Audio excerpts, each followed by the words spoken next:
Hello, my name is David Bryan, and this is Curiosity Invited, a podcast inspired by endless curiosity. Tune in for an open-minded conversation about interesting and important things. Well, hello, everybody. Welcome to Curiosity Invited. My name is David Bryan, and today I have the pleasure of speaking with someone I've actually just recently met, but he's an interesting fellow. His name is, well, now, do I call you Dr. Onur Yenigun, or can I call you Onur Yenigun or Onur? But he is formally, if you meet him on the street, this is Dr. Onur Yenigun, and he is a medical doctor, and among many other things. So let's start with those many other things. And thank you first for being willing to come on and talk about what you do and what your life is like and insights you have had from that. And Sure. and wait, actually, first I want to ask a question that maybe I shouldn't even ask, and maybe I'll just take this out, which is like, how old are you? I'm 37 years old. 37 years old. So you've accomplished a lot in a short period of time. So Well, thank you. oh yeah, well, right, yeah. So Doesn't feel like a short period of time. I know it doesn't. Yeah, just wait. You just Great. don't even start. It's like All right. Yes, sir. I look in the mirror. I look in the mirror sometimes, like, wait, how did this happen? But I still feel like a kid. What do you mean? So I love it. Okay, so you're a bunch of different things, and a bunch of different. I think from the outside looking in, people would say, well, you're a bunch of different identities. So your mom and your dad both came from Turkey to the United States, Correct. and you were born here and raised here. But did you feel like you were sort of straddling two different worlds because they were an immigrant family, or did they assimilate right away? And because I know you speak Turkish as well as English, but Yeah, it's a bit tough question to answer. I mean, they were, they did immigrate here. I'm first generation here. My childhood was so kind of tumultuous that it was really hard to really grasp any identity. My dad left when I was 3, so it was really my mom raising me, but right. she had a tough time. So my grandmother moved in with us, who only speaks Turkish and is Oh, very Turkish. So I learned a lot of values and culture from her. And then a lot of my younger formative years I spent with babysitters as well. So I got to, experience many, many different cultures and people and religions as well. I've been to many different types of churches. So I've been exposed to so much. So it's really hard to grasp yeah. a true identity at a young age.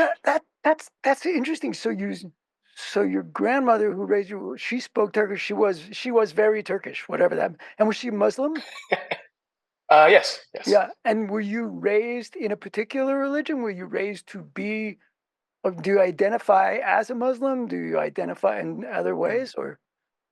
I'm not really religious in that sense. No, I Yeah. mean, my grandmother never pushed a religion on me. She would always, talk about it here and there, talk about God and Allah and all that Yeah. stuff, but she never had me pray. She never had me do any of that stuff. Just really, I think she just wanted to instill some good values in me and use religion as a means of Yes. doing that in some sense.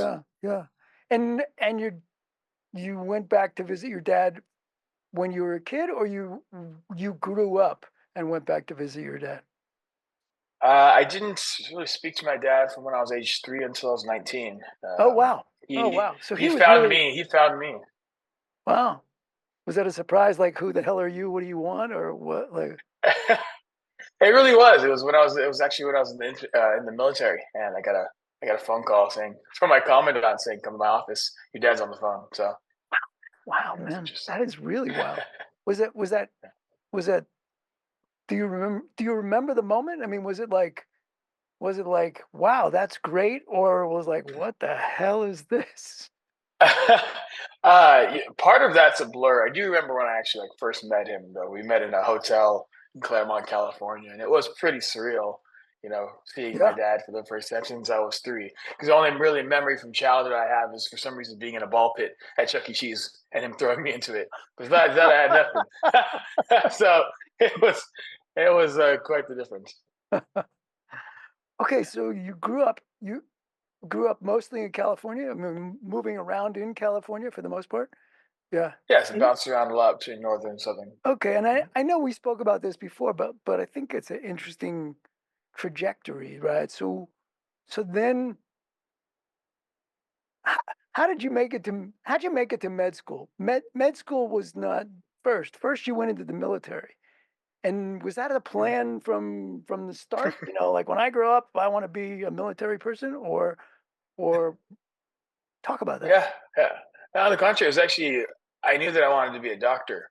When I was young, I was living with my aunt and uncle, and my mom was having a pretty tough time, not being able to be with her son all the time, and it put her into a pretty dark place. And I wanted to be in some way useful. I used to watch that TV show ER a lot with George Clooney. I don't know if you ever remember it.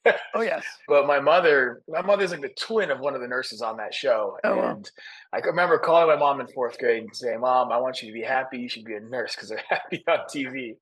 And she was obviously tough to convince, but I eventually did. So I moved back in, and fifth and sixth grade every night I would study with her, translate nursing books into Turkish. We'd make flashcards, and I one found it so fascinating. Reading as a fifth grader, how when I scrape my knee, it stops bleeding.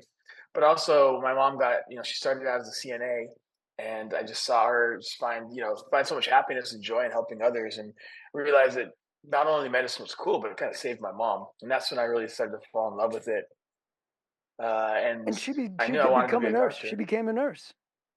Oh, she climbed the ladder my whole life. I mean, she started as a CNA, became a medical assistant, became an LVN. It was actually my third year of medical school. I got to leave the operating room. I was on a surgery rotation and go help pin her as a nurse in her RN ceremony. And That's then the great. next year, she got to hood me as a doctor. So it's kind of been our journey together my whole life. That's pretty fabulous. It's fabulous. Yeah. So but before that came the military. Yes, yes. What was that about? What was that? Where did that come from? Was it?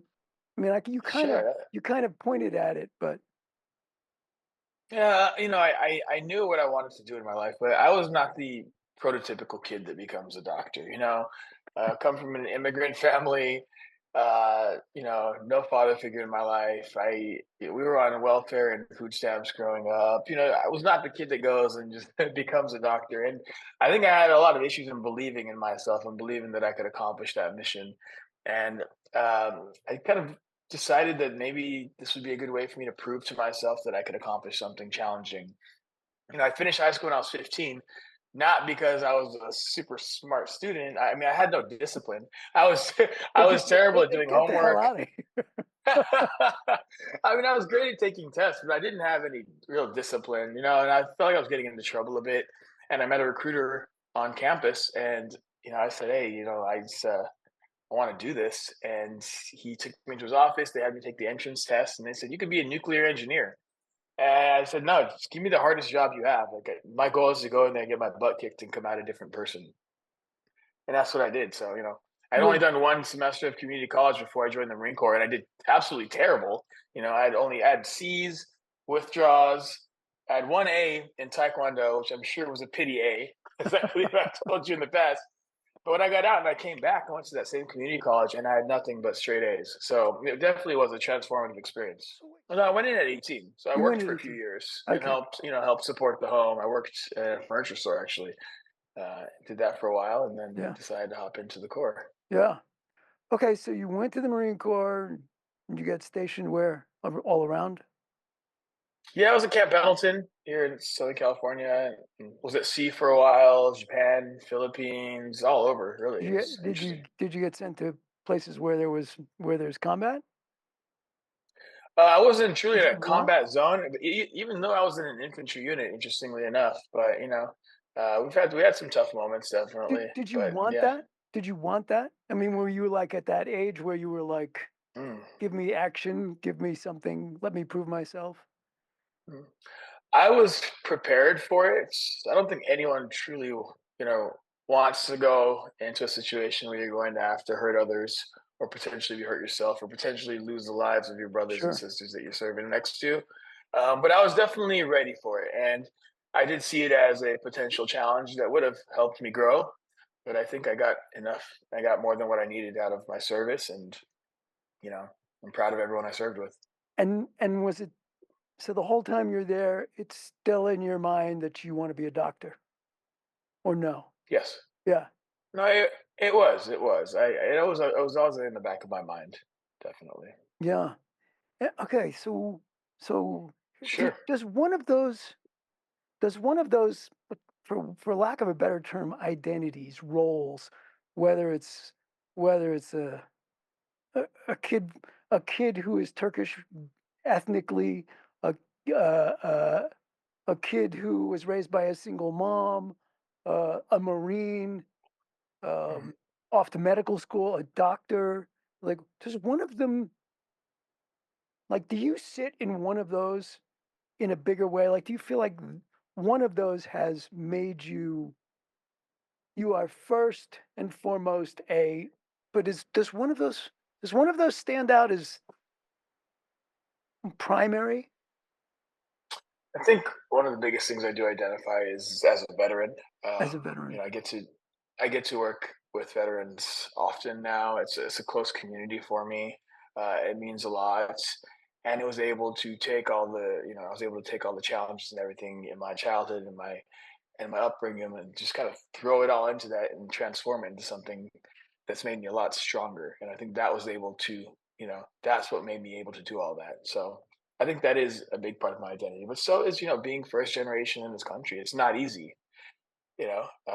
So is being raised by a single mother. It's not easy for me, nor was Right, it right. for her. And that all I value all those things and I value those challenges and the adversity. But I think the thing now that if I was to, lay back on it would be that I'm a veteran because that really lifts me up and makes me feel that I can do a lot more than I ever thought I could. Yeah, that's interesting. I sort of was imagining that most of my pals, most of my buddies, one way or another, who have been in military service. There's Mm. something about that experience that it's almost like you know, it's almost like you get into the fires together. And I don't necessarily Yeah, mean active, people shooting at you, but you get into the cauldron and it somehow creates this special thing that when you bump into one, it yeah. there it is. It pulls that out, and so it's interesting. Yeah. Okay, so then you went to be a doctor, but and Yeah. it's, but it's not just a doctor. You're an emergency room doctor, and that is a Yeah. unique. I mean, I get they all are, right? Sure, a brain surgeon is or whatever, but Sure. it's not family practice. You're not sitting in the office all day. Next patient, next patient. It's a I don't think I could. I don't think yeah. I could. What do you mean? Too boring? I mean, I don't know. When I was in medical school, we rotated everything. We try it all out, so you know what's right for you. And then family practice, I just couldn't do. I mean, when you show up and you have a schedule, at 6 o'clock it's a cough, at 7 o'clock it's a physical, and 8 o'clock so I have a headache. It's just that the day felt too scripted for me, and I couldn't do it. It's one of the things I love about emergency medicine is how unpredictable it is. Mm, You never know what's coming. You have no idea what's walking through the door, and it's one of the few fields in medicine where our patients are undifferentiated, right?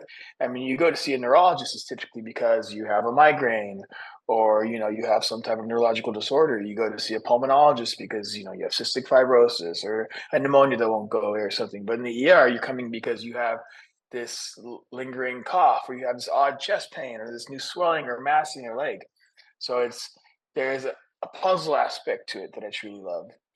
The unpredictability I truly love, and it's a lot like the Marine Corps in a sense that you in one moment are taking care of somebody that stitching up their finger, and next moment paramedics call in and say, "Hey, in 3 minutes we're coming in with someone that's shot 3 times in the chest," and you have to take this emergency department full of nurses and techs and everybody else and turn into this well-oiled machine, and boom, we're all ready to go in there and save a life. And it's so much like the Marine Corps. We have to snap together. You have to make difficult decisions in just moments, and it's a high pressure situation. So I felt like it was also one of the fields where I could apply everything that I learned in my service mhm. and put it into something useful. And then, you had told me that, for a time you worked at Cedars, but then specifically worked elsewhere, right? I mean, chose someplace that that was, I don't know what to call it. I don't know if it's less resourced or it certainly gets different clientele in. Yeah. Yeah, yeah. I mean, Cedars was a great place, but where I'm working now, it's definitely a ton of trauma. We have a large homeless population that has very poor access to primary care. We just see so many sick patients, and our numbers of patients we see a day are through the roof. And it's just a real good chance to make an impact in the community. Not that I wasn't over at Cedars. I mean, they're an amazing hospital, bunch of brilliant doctors. But here, I feel like a lot of times really am like on my own sometimes, doing what I can to make a difference. And I feel like that's where I belong. That's where I can handle that. I love that. And just to paint the picture, you know, is there how many doctors are in the emergency room at one time? Obviously there's extraordinary situations, but is Mhm. it one? Is it two? Is it, is the whole team of them? There's two of us on at a time at this Two. hospital. I also work out in Bakersfield in the Central Valley sometimes, and there I'm the only doctor for the ER and actually the only one in the hospital. And I work nights there. So if something happens, on the third floor, I'm running up with a nurse and a tech to go up there and handle the situation. So both situations are quite challenging, but it's helped me grow so much, and I Well, appreciate that. so wait, so in Bakersfield, you're sometimes the only doctor in the hospital, small hospital, I take it, but still, that means an enormous variety of things can come your way, some of which you probably don't have a lot of experience in. Yeah? Yeah, yeah. What do you That's I do? mean, that's why emergency medicine is what it is. I mean, that's why we always work so hard to get a little bit of knowledge and everything. That's why our residency training is like drinking from a fire hose. I mean, you'll spend a month delivering babies, and then you spend a month, in surgery, and then you spend a month doing orthopedics, and that's why it is what it is because it's just you never know what's going to show up. And I how feel long is the residency to become an uh, emergency it room doc? varies. It varies, but it's 3 to 4 years. A lot of programs are moving to 4 years. My program was 4 years at Stanford, but that's more common now. Okay, so you also made mention of, did I get this right? Did you become a Was doctor it? at the beginning of COVID, or was it something like that where you and COVID Ah, overlapped in a significant way? yeah, COVID got me good. Well, when COVID was really kicking off, I was actually in my final year of residency, um, and so it was a real challenge because we were having so many sick patients coming in, and our emergency department was getting flooded. And a lot of these patients, since it's a respiratory disease, a lot of them were really crashing from that standpoint, and a lot of them needed intubation, which were put them to sleep and put a breathing tube in. And we ended up kind of making a policy where it was really just the most experienced people who would do the intubations. And at that point, it was us senior residents. Our small group of it was 12 or 13 of us, so we were just always doing the intubations, and it just became. I mean, it was one. It's just so challenging because you're doing it over and over, and the patients are so sick, but also kind of sad at times because family members couldn't come into the room before we did this, and they never know if they're going to see their family member Oh again. well. But it was just such a scary disease. There were some moments where we were FaceTiming family members so they could at least give their well wishes or whatever they're going to say to their family members before we intubated them. So it was like a very emotional and highly charged time in my training. But it was also fascinating. The whole time in residency, our attendings were just teaching us things that they knew that we hadn't seen before. And this was the first time in our training where this was a new entity for all of us. So Hmm. instead of them just teaching us, we were all learning together, you know? And I thought that was a really interesting way to end out my residency training. And I mean, it was a crazy time in the world, right? I mean, I think, Yeah. first there was everybody stay, distance yourself, stay away, right? Stay away from other breathing, living human beings. And then, Yeah. and then, and don't, no, masks doesn't make sense because people were wearing masks. And then I was like, oh no, the mask makes sense. You have to Yeah. wear a mask. And I mean, that whole thing going on. And then the idea of being a in the medical world at that time just seems crazy intense. Yeah, it was, and there was a lot of discussions and people asking questions over and over, and some that none of us knew the answers to yet, which was challenging. I think one of the biggest mistakes they made was just the term social distancing. I hated that term. I think physical distancing, yes, but socially distancing yourselves from Right. people was one of the worst things you could absolutely do during a pandemic when you're already scared. People are locked in their homes. They don't have any human interaction. The socially distance makes no sense, right? Reach out to your loved ones, talk to people. Do not feel alone. You may have to physically be alone, but the social distancing term, I think they could have changed maybe to Mm. something more like physical distancing. But I mean, because it had such an impact, right? People didn't think about this, but the amounts of young children I saw coming into the emergency department was suicidality. Oh, for real? Suicidality. The mental impact on children was insane, and I didn't hear much about it, but the kids kept coming in just so depressed. Because think about it, I mean, for especially for young kids, their social Oh, circle is what they have, right? right. They're not going to work every day. They don't have a job where they have to apply themselves to. You know what Well, I mean? All they have is and their they're social supposed to circle. go to school, and which means staring at a Yeah. screen, which was crazy, crazy absurd, as if somehow that was. I mean, obviously there are some people who can do that, but Yeah. right. So yeah, Yeah, I mean that mental health aspect of it was tough because to deal with all the patients, like truly medically ill from that standpoint, from the respiratory stuff and everything else, to also have to deal with the impact on the children it was pretty tough, and that's so, they come into the emergency department. so wait, so tell me about that. So kids are depressed, and their parents bring them into emergency because they're depressed. A kid swallows a bottle of Tylenol because they want to harm themselves. The first place they're coming is to the emergency department. Yeah, If a yeah. kid cuts themselves, they're coming to the emergency department. If a kid, in the middle of the night, your 8-year-old comes up to you and says, "I really want to kill myself," the parents they get scared. And where else are you gonna? Who are you gonna call in the middle of the night? The only place you can go where you're gonna see a doctor is the emergency department. So Mm. we deal with a lot of mental health, and during that, and with adults, it's hard and it's very sad, but to see a child in that state is challenging enough as it is, and to see it so much of it then was even more so. Mm. Do you have insight into how they could have handled it? They, meaning whoever it is that handles those things, not the doctors, not the frontline people, but the policymakers. Did you end up with an insight or at least ideas about how things might have been done in a way that was less negatively impactful on people? Yeah, I mean that's a tough question, right? There's just so much to unpack there.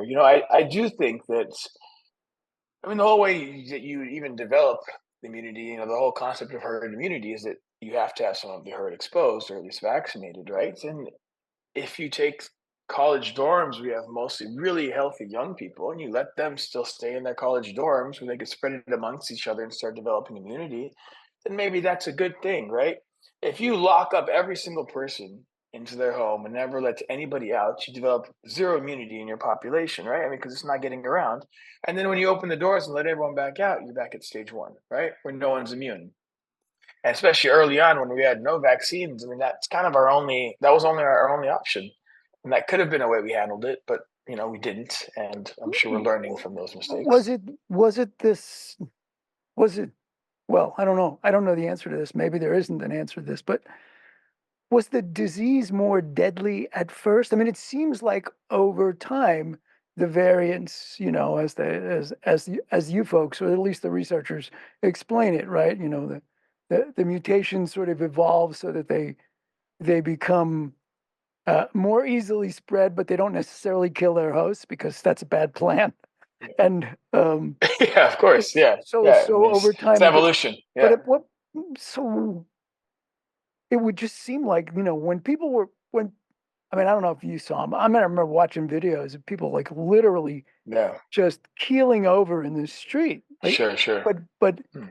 it just seemed like if there was just a way, this is me speaking, right? Not with no expertise, but if there was just a way to have made it so that not everything, we live at a wacky time, right? Everything's a political issue. Yeah. Everything. like masks became a political issue. Sure. Masks, no It's mask. true. It's as if you're making some sort of a statement. And early on, it just seemed like that was just the worst time to have Sure. the sidedness, the intense tribal sidedness about everything. It's like I was crazy. So the idea of living through that Yeah. and and then, I mean, did policy change at the hospital? Like, as things were evolving? Like, first everybody had to be Policy vaccinated. definitely changed. Yeah, it did? Yeah. Yeah. I mean, no, they were essentially, if we weren't vaccinated, we were going to get let go. So it wasn't a vaccine was not an option. It was either you get it or you're fired. So And did that was that that. I feel mean, like initially, did that piss you off or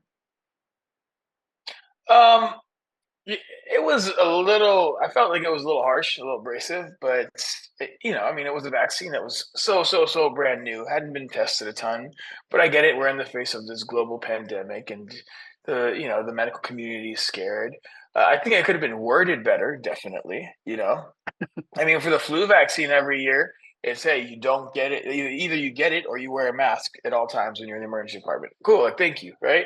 But with this, it was just so foot down. If you don't do it, you're gone. you have to? So I Yeah. thought that was just a little. I thought that was a little abrasive, but whatever. Initially we were all wearing masks 24/7 in the ER, no matter where you go, whatever. I mean, we couldn't even really like eat in the break room. It was insane. And then things, and there was no visitors whatsoever in the emergency department. Then things loosened up a little bit where visitors could come in if they didn't have symptoms and they were masked. And then we got to a point where it was just you only had to wear a mask in patient rooms. And now we're at a point where it's optional. Oh, If I yeah. go into a room and someone's coughing up a lung, maybe, if I put on a mask, it makes sense, right? Yeah. But if I go in and you're here because you broke your arm, I don't see a reason to wear a Yeah. mask. I Right. do think that there is some benefit to exposing yourself to stuff. Yeah. I Yeah. mean, that's how we develop immunity. If you live in a bubble, then anything will kill you when you come out of it. Yeah, exactly. So, Well, yeah. Yeah. Well, plus, we learn more about, hey, at first it was everybody, then it was like, well, wait a second, there's people with pre-existing conditions of a certain sort, people of a certain age, yada yada yada, all that stuff. That like, okay, this makes people yeah. more vulnerable. And there was and it seemed like, and at least from my experience, it seemed like on both sides there was just so little room to for people in the know to be sitting down and and rather than just taking a position to sit down and try and puzzle this out in a way. Well, geez, maybe not everybody's Yeah. got to get dressed up Yeah. like There was a not great COVID. dialogue. No, it's terrible. There Really. wasn't great. I feel like there was not great dialogue. It was everyone was just so hard stance on one side, like mask at all times. This is the end of the world. This is going to kill you. And other people's like, no mask. We need to expose ourselves. This is just the flu. And I feel like they should have found a way to meet in the middle. But I think because of Yeah, how highly politicized it became, and also just in medicine, a lot of folks because they have so much passion for their work and how much they love caring for people, it's hard for them to say anything aside from the most protective and maternal or paternal standpoint, which is to wrap you in a bubble and keep you safe. yeah, yeah. Get it. Yeah. Um, I'm not sure if this is switching gears or not, but did you did your experience in the military and thereafter, or growing up, and and maybe even now living through that COVID piece, did it push you in a direction? Like, do you find yourself like, are you a more conservative person than a lot of the people you bump into? Are you Mm. the camps, right? And the conservative, liberal, whatever. But Sure, sure. do you like when you went through the military, your commander in chief is your Mhm. commander in chief, and I think a lot of people have the impression that people in the military are, uh, uh, unless you know a bunch of them, that people in the military are, Sure. well, certainly when they're in there, that's the commander in chief. Yeah, that's right. But I don't necessarily have to agree with that person. But right, but there are, or as a chain of command, etc. Did you find out? did you find yourself being pushed in a particular direction, more conservative, more aligned with that world, or Sure. Yeah, I think the military definitely pushed me a little bit more to a little more to the conservative side. But then my medical training, going to medical school in, UC San Francisco, definitely kind of yanked me in the other direction. So I try not to label myself because I think I have yeah, viewpoints that kind of sit on both sides there, and I kind of just take things, topic by topic and question by question, and do it that way. I don't think it makes sense to just pick a side and completely align with everything that they say yeah. with all those policymakers or whatever. It just makes no sense. And you're a robot. You're not a free thinker, and I'd rather be a free thinker. So Okay, well, what do you think about what's going on in, so all these kids on campuses protesting, uh, protesting that the college needs, at least in most cases, the college needs to divest any investments, et cetera, distance itself from Israel, et cetera, all that. Does it, hmm, does that push does that push your uh, former Marine? Well, you're never really a former Marine. No one's ever a former Marine, but does that push your hmm. Marine identity in one direction or another, or not? Um, I don't think so. I think that these students have the rights to free speech completely. They don't have the right to, batter and break down campuses. They don't have the right to obstruct students from going to do their, day-to-day lives and go to school and go to commencement, but they should be heard. You know, I think the problem with it is a lot of these students don't know really what they're fighting for or their cause. If you look, I mean, a lot of them, you can go ask them questions. So, what do you know about Palestine? What do you know about all these things? What do you know about the Gaza Strip and everything? And a lot of them don't know. It's just, I think a lot of our youth nowadays need identity. And sometimes they dive into these things just to feel a sense of belonging. Yeah. And I know because I had that sense before I joined the Marine Corps. I know exactly what that's like. That was kind of my protest initially, right? That was my way of finding community and finding some sense of belonging. I think that I think that what's going on in over there. It's a very challenging situation. I don't like the loss of any innocent life, and I think if people want to protest that, they should be able to, but it needs to be done appropriately. Here's something. So you're 37? Is that what you said?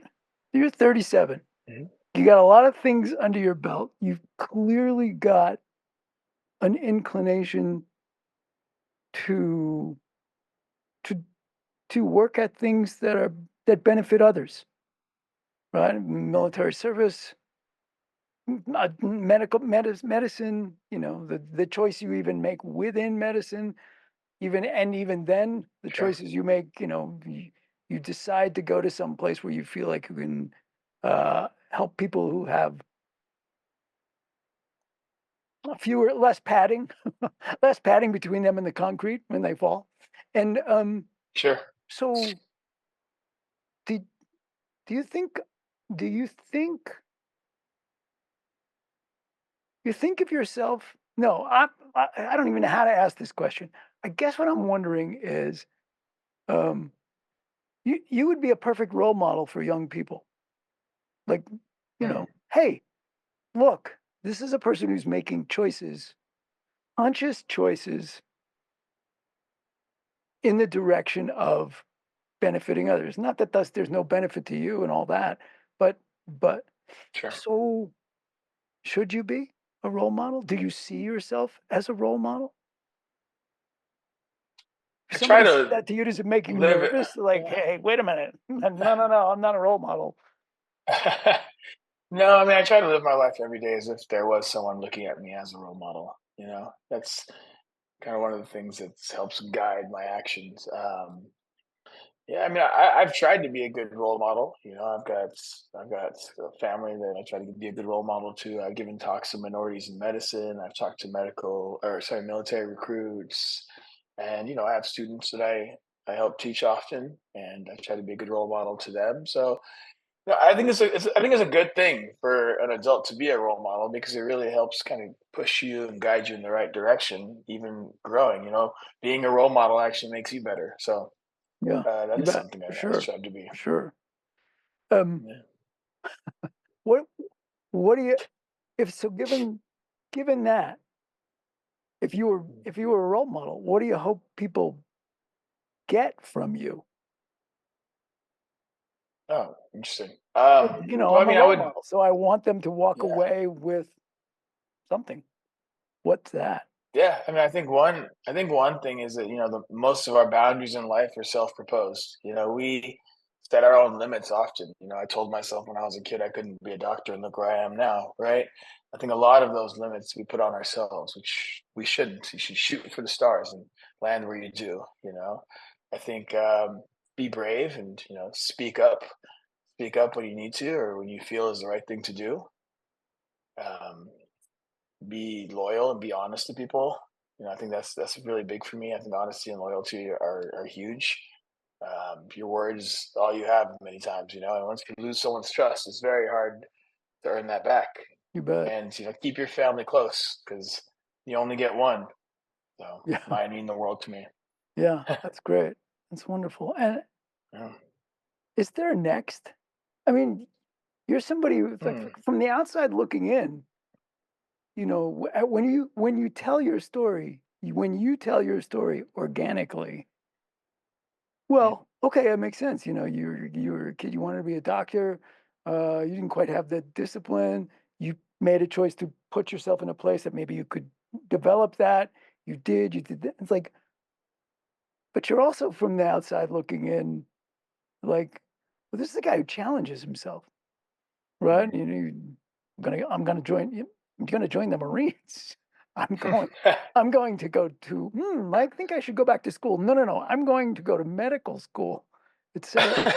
So, and then I'm going to be an emergency doctor. And then, so, Sure. is there a next? I mean, are you like in the back of your mind is like, I think I want to be a cop or whatever it is. It's like, is there a next uh, mm, hurdle? yeah, interesting. I mean, there are other things I'm already doing now. My buddy and I, we help train law enforcement and paramedics tactical medicine, or we help kind of teach them how to stay alive in tough situations and how to treat patients when you're under duress. So that's one thing I'm doing. I also help. I'm medical director for an event medicine company, so I run medical at a lot of music festivals, which is really challenging because you never know what you're going to see there, especially Well, with yes, you do. overdoses and everything. Yes, you do. Yes, fair. You Yeah, know what okay, you're yeah. going to see. All right. You don't know the uh, particular manifestation, but you know it's there. That's fair. That's fair. Yeah. But I do think that there is a next. I remember one of my staff sergeants told me once that complacency kills. And I totally believe that. I think if I sit here and start getting a little stagnant in the waters and just waking up and going to work and doing the same thing every day, then I'm just going to lose the wind in my sails. Yeah. So I do think there is a next. I'm actively looking for something. Had a lot of thoughts about going into urban search and rescue through some of these FEMA teams here and trying to get on a team and do that. I've already done some of the training. I think that would be a fun thing and kind of dive into that vein of spontaneity and challenge that I like because you never know Hmm. when you're going to get called to go help out. Hmm. Um, so there's definitely a next. This is not the final chapter. Yeah, that's super interesting. It's thinking about having this conversation with you. That was what was that was what I wanted the response to be. It was like this is a guy who is doing that and in such a good direction. Really, it's not Thank you. you're not necessarily. I mean, I don't care. I don't know how much money you have, but you're not motivated. That's not what you brought up. It's not like I want to make $1 billion before I'm 30. It's not like that. And so so good for you. I Yeah. mean, what a pleasure. So Thank you. so so if we stopped this conversation, what would you be disappointed that we hadn't spoken about or that you hadn't had an opportunity to say? Wow, that's a good question. Wow. I hadn't thought about it. This was a good conversation. Hmm, that is a good question. What would I wish I had spoken more about? I don't know. That's Yeah. tough. It That's is. tough. I It's mean, we hard to touched know. on a lot of topics. Maybe we've done it, but but Yeah, sometimes yeah. afterwards, like, oh God, I mean, I had this experience with actually Zach's dad, who at the very end of Mhm. our conversation, really, he said, "Oh, I forgot this, whatever," and turned it back on and did part two. Oh, But oh, interesting. Yeah, no, I mean, I thought my experience in that COVID unit was really interesting.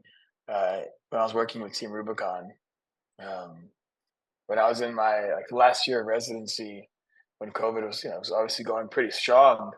There were a lot of homeless folks who were catching COVID, and our sure, hospitals didn't really we just couldn't take everybody.